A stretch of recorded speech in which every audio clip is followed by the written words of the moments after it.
In this episode of Realizing Potential, we meet the great Rabbi Jack Cohen, the author of the acclaimed book, Nurture Their Nature, and who is currently serving as a principal at Hebrew Academy down in Miami. We're going to hear about his many stops along the way to becoming the wonderful educator he is, educated at Harvard, at Penn.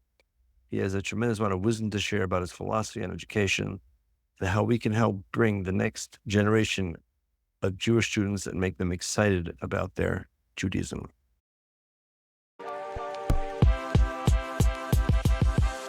Welcome to Realizing Potential, where we explore self-actualization through the journeys, perspectives, and transformative insights of Jewish leaders across the globe. Okay, we are super excited to be sitting here today with a person who wears many hats and impacts a tremendous amount of people through his incredible educational strategies and foundations and nuances. And we're very excited to sit here with Rabbi Jack Cohen. How are you, Rabbi Jack? Rabbi Ganger, how are you? Great to see you this morning. We do happen to see each other almost every morning. This is also not only my chavrusa, dear friend, roommate. So really excited to dive into all the stuff you're working on. So let's start with how you got We're going on 20 years, Rabbi Ganger. 20 years. Unbelievable. Really unbelievable. And wow.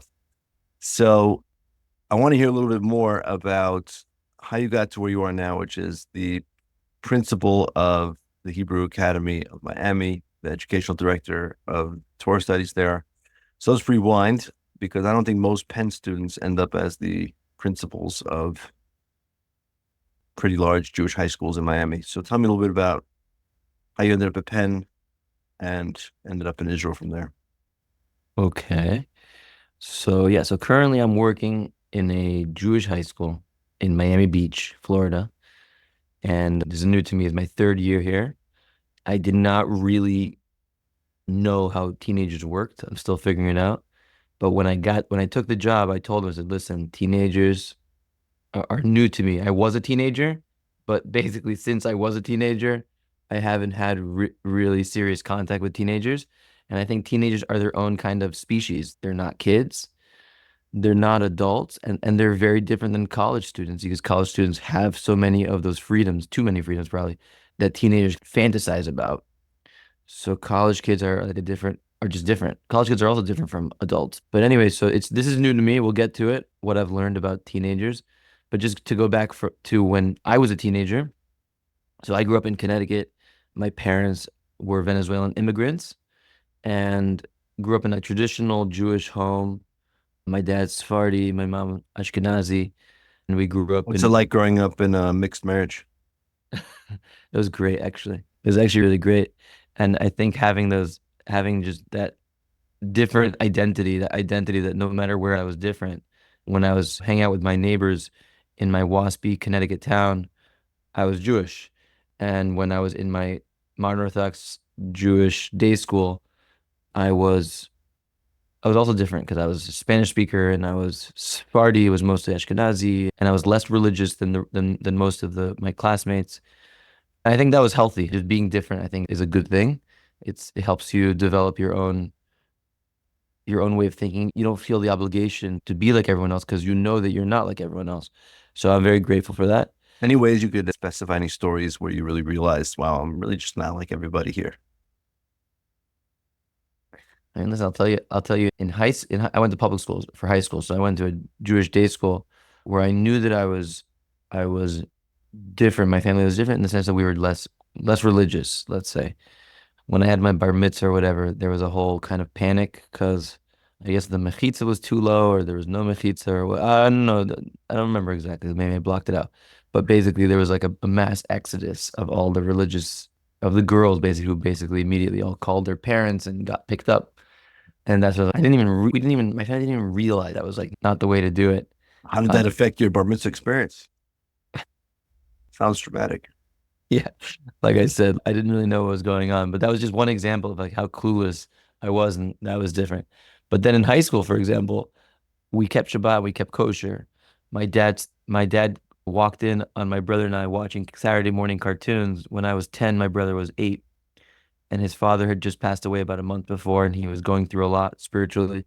And he came in and he said, "Boys, enjoy the cartoons. Next week, there's no cartoons on Shabbat." Wow, that's quite a Yeah, big change. yeah, it was devastating. We weren't old enough to really rebel. It was just the decree from on high. I always tell my dad that I'm grateful to have had his example that when you're an adult, you can still grow. I think there's a kind of sense that when you become a parent, you have to be like a steady figure for your kids. And I'm sure there's some truth to that, but I think having parents who themselves were going through their own tshuva process and changing what was considered the norms for themselves, as much as it creates a kind of instability and like what's going to happen, what else is coming down the pike, I think it's an awesome example that adults don't need to be static figures. But anyways, we became Shomer Shabbat-ish. Like we stopped watching TV and stopped using the phone, but we'd still drive to synagogue. We would stop on the way to synagogue at a non-kosher bagel place where we'd get egg and cheese that was cooked by a Jewish guy on a non-kosher grill. And then as we would eat it, we would have pseudo halachic discussions of how problematic it was that we could taste the bacon oil in the egg and cheese. And then we wouldn't Well, use I'm money. glad you resolved. I always wondered whether all that stuff in kosher about taste was actually a thing, but It's a real thing. It's a a real real thing. thing. Okay. We wouldn't use money, Rabbi Ganger, because it was Shabbos. So they You had they had a gift certificate. They'd keep a gift certificate underneath the cash register. So they'd lift the cash register, they'd pull the gift certificate out, and they'd mark down how much we spent that Shabbos. And then But it's we really a try- beautiful example, though, and how it's not all or nothing. Every little step, even if it's not a full Shabbat observance for your father at that stage, that was Shabbat observance. So that's a beautiful thing that I think a lot of people think that it's got to be jump in with two feet first and take it all on. But for you and for your family, that felt like, okay, we're Shabbat observant now. 100%. I mean, that's always because of the way I was raised. That was always obvious to me that something is better than nothing. And it's actually a lot better than nothing. Probably the worst thing in the world is nothing, right? Like no growth, no change, no even thought that maybe life could be different. That's because then you're really stuck. You don't even realize how stuck you are. But yeah, but for us, it was a process. We were a work in progress. My dad, he it was clear what the standard was, what Orthodox Judaism was, and this is where we were. And like we'd walk into shul, we'd drive from the Treifa bagel place, and we'd arrive to shul. We'd always walk in between the fifth and sixth aliyah, say hello. We'd walk in like, this is when we arrived at shul. This is the Cohen's arrival time. And there's other people that are JFKers just for Kiddush. So again, Exactly. We were like JFH just for the Haftarah. And we'd come in, we'd sit down like we were comfortable with being different. And I think that was a really important part of my upbringing. And then also just when I was in high school, I wouldn't call my friends, Jewish and non-Jewish friends, to hang out with them on Shabbat. They knew that I would just appear. I would just drive to their houses and just appear because we would drive. Because we would drive to shul, so it was no calling, but yes, driving. Because we drive to shul, so once it's hutra. No, it's not really, but in our minds, like we drive. We don't use phones, but we drive. And still, I would still say that Shabbos was a different thing. Even though we were driving, it was completely different to the point that my non-Jewish friends, they really liked Shabbos. They liked that I would just pop in, and they liked coming to my house that there was no TV on, no phones. To your point, something is always more than nothing. And in Shabbos, you could feel that those incremental commitments still change the fabric of the day. You developed really its own Shabbat consciousness, and that's really what makes a tremendous difference. Huge difference. But anyways, again, just to that point that I was different. In my day school, I was different. In my public high school, I was different. I actually decided to wear a kippah along with my best friend, Jesse Krinsky. The summer before senior year, we decided to wear kippahs in our public school because we were already like token Jews and we embraced it. We embraced it. Yeah, we embraced it. And then I went in 2001. Did you ever get any comments at that time about it? Yeah, I did, but nothing bad.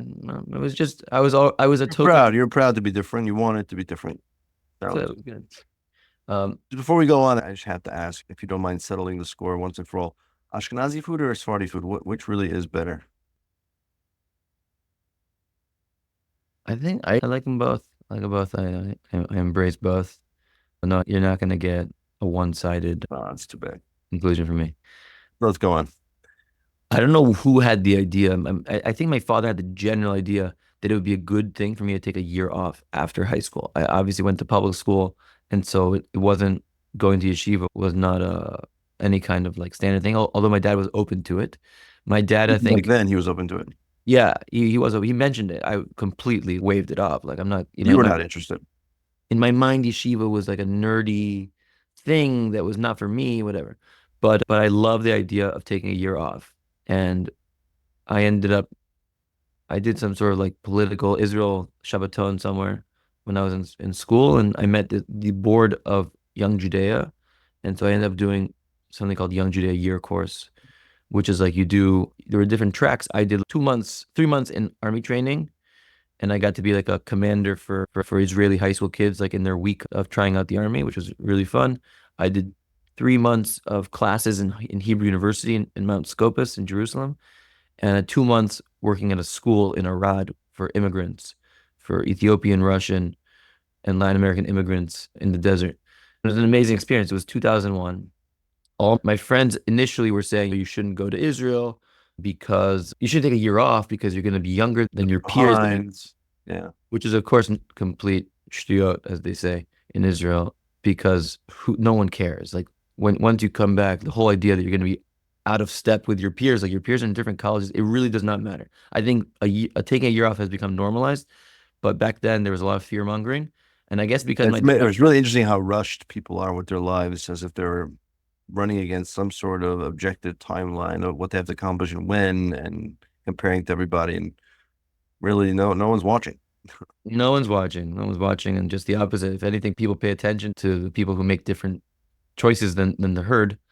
And again, it was not to my credit, to my parents who really encouraged me to take a year off and do something for unique.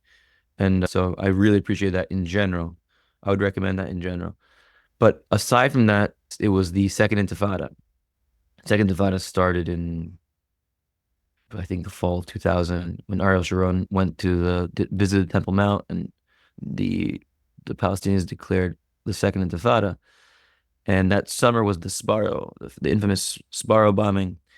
And I flew on September 2nd, 2001. Right before the big one. Okay. And I remember obviously very vividly. Everyone remembers where they were, but I remember very vividly. I was on a computer writing to my non-Jewish girlfriend at the time, who had delusions that it was somehow going to work out. So I'm like writing to her. I remember someone came in and said, "Did you hear a plane crashed into the World Trade Center?" I had assumed it was like a small plane that, whatever. And no, it's really bad. And I remember running up, and we're sitting there, and the head of the program was trying to calm us down, which is the normal adult thing to do when you're responsible for kids and seeing something traumatic. But she then saw, as everyone gasped, watching the TV behind her, when second plane. we saw the second plane. I remember that moment. You felt live. Wow. And that year was on our way back. We lived in French Hill, which is a very Arab area, especially at that time. And there are cars, Arabs driving by, making fun of us, laughing at us. And I saw fireworks and celebrations over the Green Line on the other side of Mount Scopus in those Palestinian West Bank villages. And it was a very intense year. There were many terrorist attacks in our neighborhood. The Minister of Tourism, Ze'evi, he got assassinated in the hotel a block from where we lived. We got shot at. It was a lot of stuff. Wow. Did you ever think of going home? My parents, a lot, maybe 25% of the kids went home, but there's a whole debate among parents about, do we send that message to our kids that when the going gets tough in Israel, that you can just comfortably come back? And my parents, again, thankfully, they had that strength and they allowed us to stay. And I think that to this day, I think that gives me that strength and that commitment that you have to be a Jew in the world. You have to be strong. And we stayed, and it was an amazing year. The fact that I think we stayed amidst that adversity, it stirred up all these questions in us. And so there were a lot of philosophical conversations. How did it do? How was it that adversity creates that more of an existential thought process? I think Jews, and maybe people in general, but Jews certainly don't do well when we're comfortable. When we're comfortable, we just take for granted the important questions of life, the important questions of our identity. and we spend our time debating, should we go to sushi or steak tonight? Those are the tough questions of life, Rabbi Jack. I wouldn't put but in our, especially in the United States, where we get very comfortable in our communities. The thing is, lots of brachot, right? And that we have so many luxuries and opportunities and comforts and options, but it's not good for us because we lose out. And when these things happen, these existential situations happen, who are we? What are we doing? What are we fighting for? Should we fight? And it's certainly what Hashem seems to be asking of us today. But that's basically what it was. I was with peers in public school. No one was asking me Jewish questions. The Jews who were there were so clueless; they barely knew, if at all, that they were Jewish. And now I was with Jews who were across the spectrum of religiosity and whatever, having conversations about the existence of God and is the Torah from God. And Is that something you ever thought about before? What did you believe before this? I just had simple emunah, simple Sephardi emunah, and an unchallenged faith. So you did believe it was true before, but it didn't Yeah. really impact you in a deeper way? Yeah, I would say I believed it, but I didn't know it. It wasn't a rigorous, robust belief. It was just I just believed. That's what it was. That's who we are. That's what we do. And it was very good. I actually became less religious. I definitely took off my kippah. I In definitely Israel. Once you're in Yeah. Israel, you don't have to show your Judaism so much. Yeah. But I became more spiritual, so less religious, more spiritual. I remember going to the Kotel and realizing that I didn't want to just recite Hebrew words that I didn't really understand. And then I realized I didn't really have any words, but I would just sit at the Kotel with my head against the wall or just sit there. I'd go by myself sometimes on Friday nights, and that it was just like a pure spirit encounter with spirituality with Hashem. And it was a very important maturing process for me, even though I did become less religious. It's not so linear, the process of quote unquote becoming more religious. That was an important stage for me. I remember Some might look at it as a step backwards. However, internally for you, it was really a step forward. Yeah, because you can't, if you don't have questions and if you're not in touch with the raw experience of spirituality, it becomes very superficial. It becomes just, what do I do? What do I say? And not much can happen with that. Mhm. So it was a very important step. A couple of, I remember just, this is an experience that kind of stands on its own and I don't really know what to make of. I remember we heard singing as we were walking back to our apartments one night. And when you're 18, 19 years old in Israel on a gap year and you're on your own, you'll follow your nose. And I heard singing with some friends, and I don't remember which Hasidic group it was. I want to say it was Toldos Aaron, but I don't really know because I wasn't really so oriented. And we followed the singing. And there must be, I don't know, my memory is like 400 Hasidim on bleachers on either side of a big long table with a Rebbe making tish. And it was like, what planet are we on? But I remember all felt like, this is so different. Something's happening here. We don't know what's happening here. You felt the electricity. You felt there was something electric going on. But we had no idea like how to interpret it. We just joined the swing. No one kicked us out. No one made us feel bad. But we were clearly, again, very different. And yet these are Jews and we have some connection to what's happening over here. We can't understand what's happening. And that was a powerful experience. And then we left. And I was okay. But I had these kind of moments that kind of stirred me up, opened me up, made me ask questions, made me wonder, what is this religion that I'm a part of? And then I went back and I went to Penn, University of Pennsylvania. And I was, again, a little bit less religious and more open, a little bit more Was it hard rebellious. to leave Israel at that point, or you were ready to move on with your academic career? I think I was ready, but it definitely crossed my mind to join the army, whatever, but I was too chicken and felt like I had to go back and do what all Americans do, which is go to college. I was a little bit depressed when I started college, not like clinically depressed, but a little bit like Electricity of Israel and the anticlimax. I also felt like college freshmen take a step backwards in terms of maturity from even high school seniors, if that's even possible. I just felt like everyone was so desperate to be friends with the closest person to them. and just drinking like crazy and all these things. I just not into it. Even at Penn and Ivy League school? Oh yeah. Oh yeah. Yeah. Penn for sure. Penn tries to be Ochel b'shtei zot. They try to eat at two tables, as the sages say, the table of intellectual pursuits and the table of hedonistic pursuits. And whatever. So I became friends with the sophomore class president. He told me I should run for class president to break out of my funk. And I did, and I won. What was your campaign platform? It was nothing of substance whatsoever. Hope, joy, what are we? I just shaved "Vote Jack" in the back of my head, and that seemed to work well. That sacrifice. But what it did was it really pushed me out of myself. I was definitely I'm still today obviously very, I don't know if obviously, but to you, but obvious to me, I'm introverted. I definitely avoid social situations, but this pushed me out of myself, made me talk to people, and it was good for me. Again, I think those kinds of experiences that push you out of your comfort zone end up being very spiritually rich growth experiences. It's an interesting thing. What you're saying is a lot of people, when you're down, is the tendencies to retreat, and it just doing exactly the opposite can lift you up and going completely out of your comfort zone. That paradoxically, right, we think going out of our comfort zone is going to make things worse.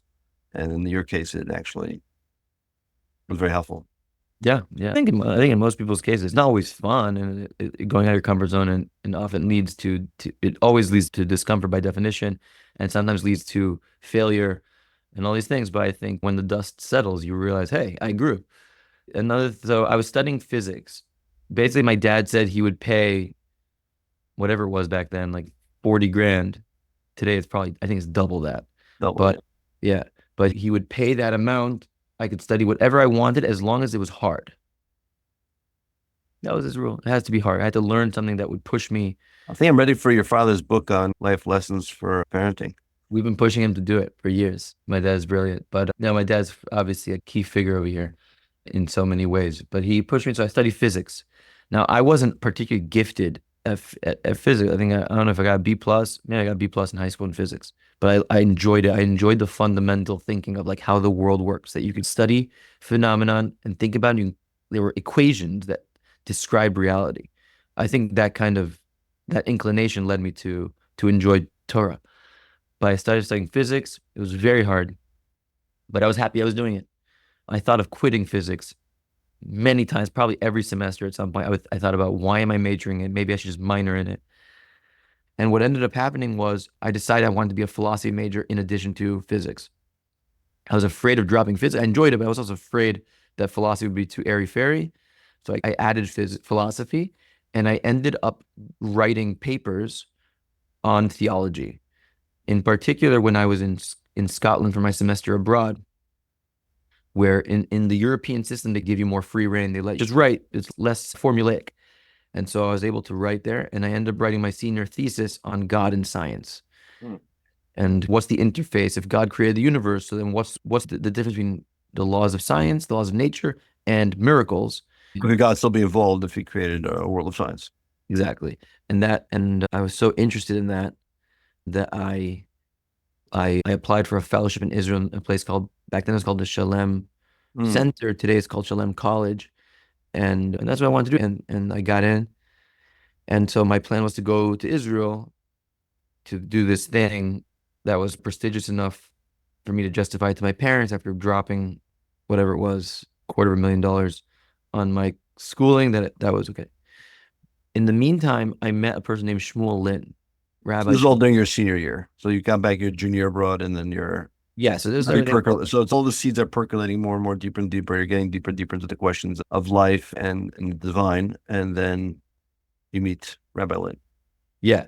Before I met Rabbi Lin, I had also spent a summer in Costa Rica in the rainforest. I think part of that was the pressure of getting a job and finding a career. I just needed a break. So I had a friend, Eileen Chen, really special person, and she found this thing in Costa Rica, ecotourism. You teach English, math, whatever. I was like, that's cool. I'd live in the rainforest with an indigenous family. It just sounded very cool. She ended up not being able to do it.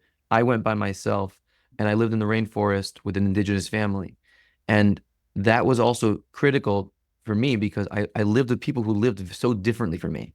Yes. And they were happy people, happy, good people. they were actually Seventh-day Adventists, so they were fascinated by the fact that I kept Shabbat on Friday, Saturday, and I didn't eat pork and all these things because they did also. Like I was like a Jew out of the Bible who appeared in the rainforest. But for me, it was very enriching. It was I don't know how much I helped them with their ecotourism. I did what I could, but they helped me open my eyes to Hashem. At the time, I also took a So did you appreciate your identity more because you saw something different, or you were like, oh, there's other paths as well that are just both.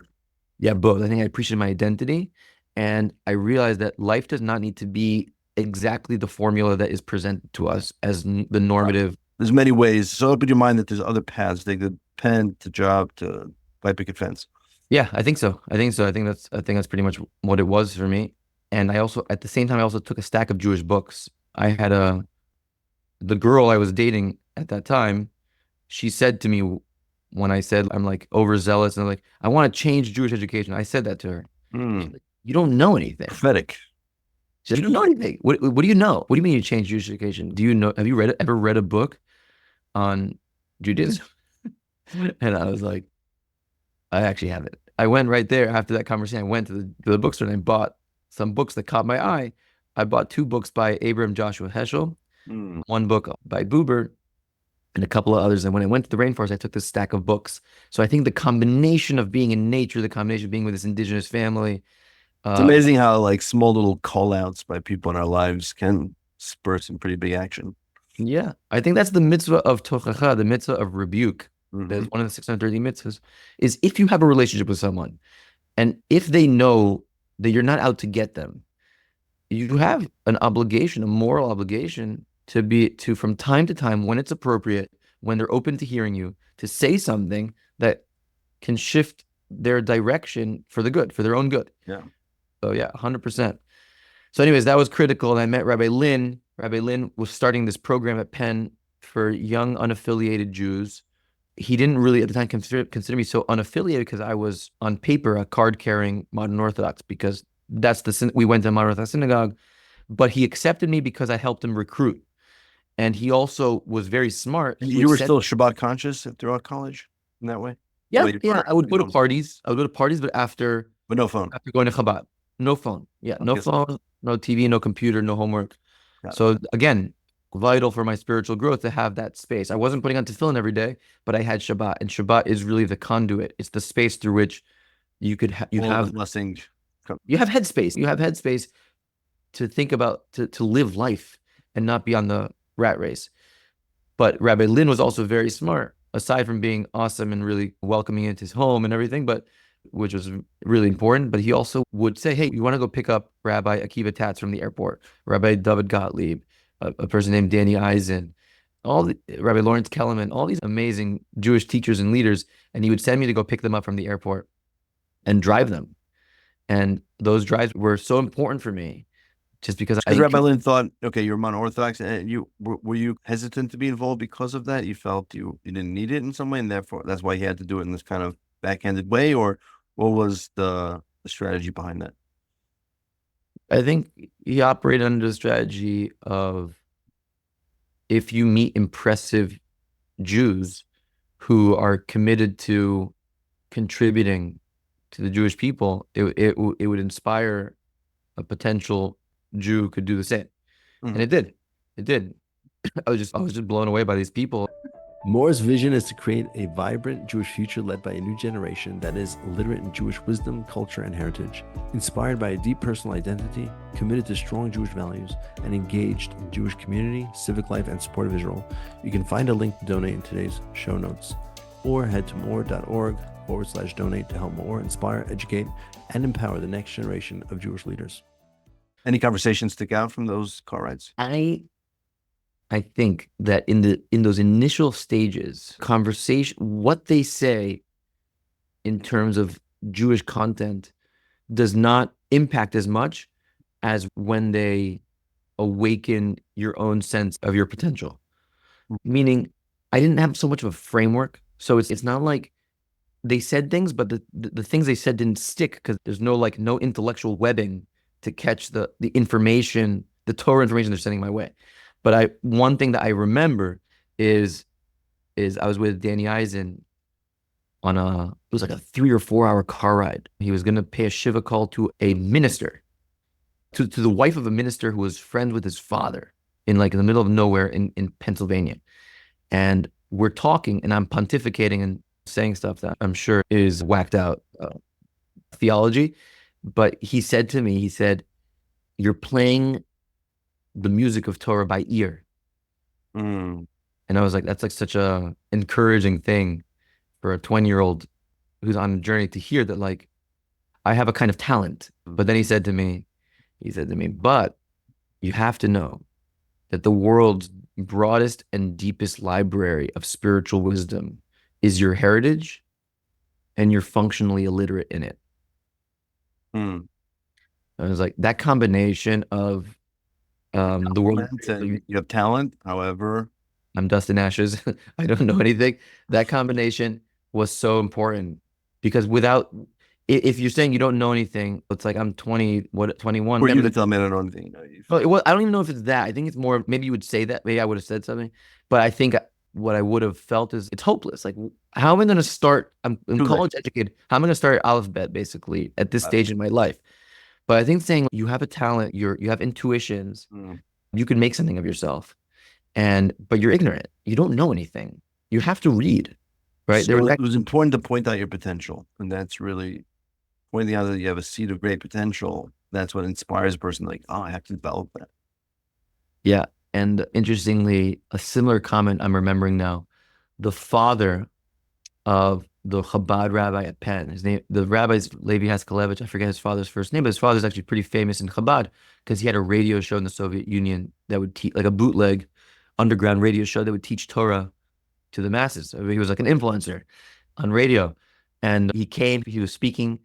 Again, I have no idea what he was saying. I do not remember at all what he was talking about, but I do remember what I said because I was a self-centered kid. So he said something. I said, I have to think about that. And he said to me, you don't have to think about it. You have to learn. You don't know anything. Same kind of thing, right? What are you going to sit and think about it? You don't have the tools to think about it. You have to learn at this stage. And the Gemara says, Divrei emet nikarim.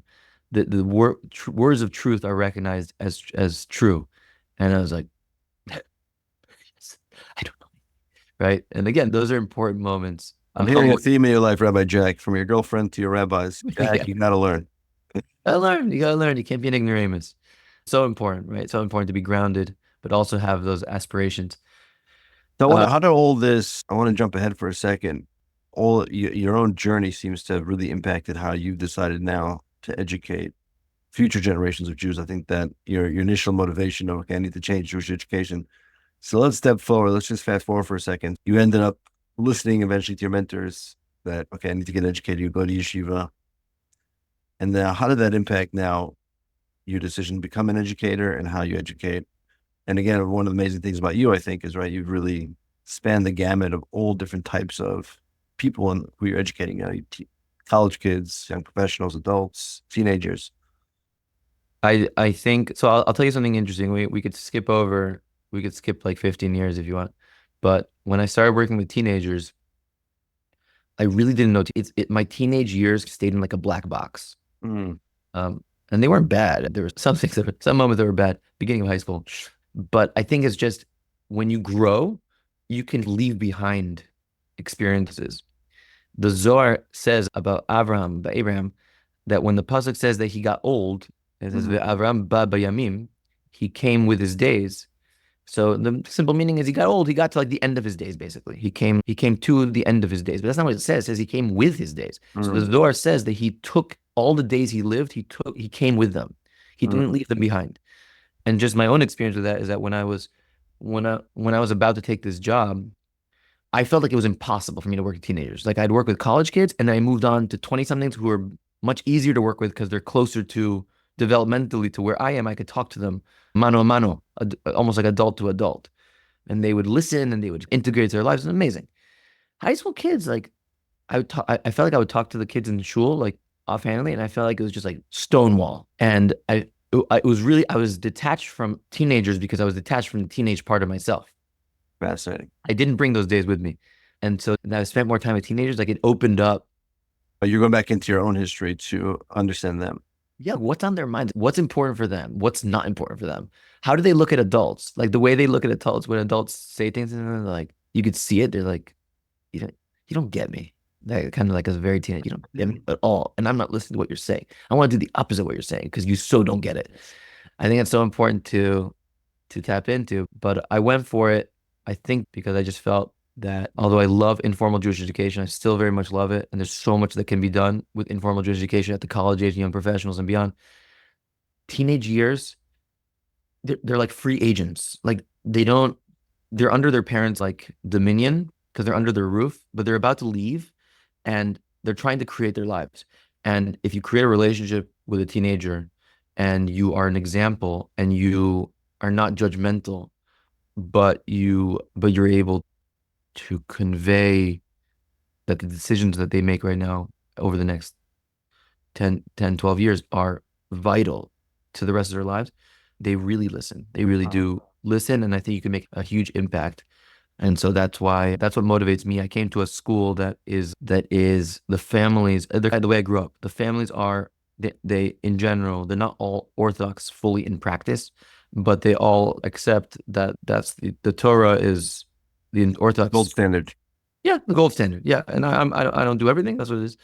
And there's a growth orientation. Most of our kids go to yeshiva and seminary for a year after high school, even though 50% are not really Shomer Shabbat. So I think it's an interesting combination.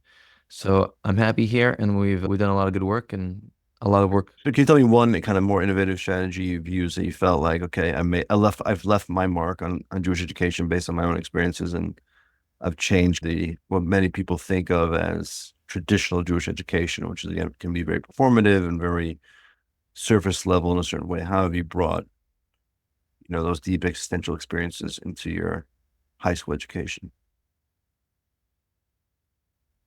Honestly, I don't know if I have the perspective to answer that question properly, but the seniors that graduated last year, they would call me Cosmic Rabbi, because when I would put on slides on my classes, I would often use like a kind of like a galaxy kind of image. And obviously teenagers are always making fun of their teachers, but I embraced it. And over time, I realized it was like an endearing thing. It was very cute. Now, I know for a fact that a lot of the stuff that I tried to get them to think about and experience went completely over their heads. As you spend more time, you're like, oh, you didn't understand what I was saying.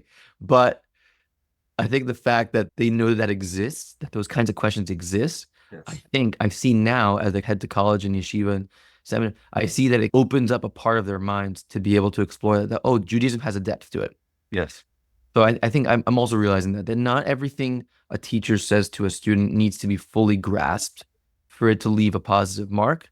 Really not fully grasped right now. Right now. It might be. Yeah, it's opening up kind of a space. So I think that's part of it. Some of the things I've realized are very important is that there's been a giving up on skills and literacy in memorization across the board in schooling around the country, and in classical education is a thing of the past. But I think we're seeing the negative results of that. The kind of illiteracy leads to a sense of disengagement. If you can't read, you're not going to be part of a Jewish community. If you don't know what to do in shul, so you're just not going to go to shul. You're not going to go somewhere and feel like an idiot.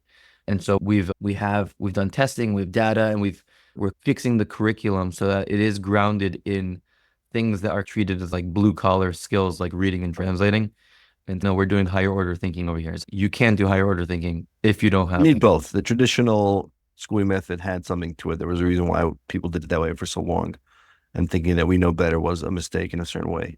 But just doing that also is a mistake, and having that, opening them up to some of the bigger visions and your journey and bringing that to bear is also important. Yeah.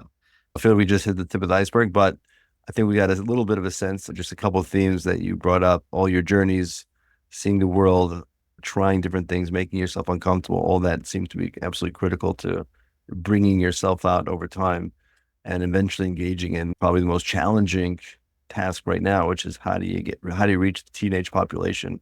Doesn't get more difficult than that. That's been the theme of your life, but no question, it seems to be those choices seem to be working, as your impact has really been tremendous. And we thank you very much for sharing a little bit, opening the black box of how you came to be yourself, and being very open and honest about how the journeys, the step backs, the step forwards, and all the critical experiences along the way. So thank you so much for sharing that with us. Just if I could just end with a one-liner. It's not my own, but Rav Moshe Shapiro Zatzal, one of the great rabbis of the 20th and 21st century, officially the rabbi of my own rabbi, Rabbi Gershenfeld, but I was zoched to spend time with him and go to his shir once a week. He would often say, HaKadosh Baruch Hu machzir neshamot la Torah. The Hashem is returning, Hashem has chosen to return souls to the Jewish people, to the Torah. Al ta'amod b'darkam. Don't stand in their way. I forget exactly. Don't get in the way. The job of an educator and a mentor is to facilitate journeys. People are on a journey. People have desires. We just have to listen to them and give them, facilitate it, right? Show them the way, give them the wisdom, the language, the tools, the compassion, the support. That's a principle that really speaks to me and maybe connects the two parts of our conversation. That you said is a piece of Jewish wisdom that's guided you recently. Yeah. That thought. Always. I think that wisdom is always guided.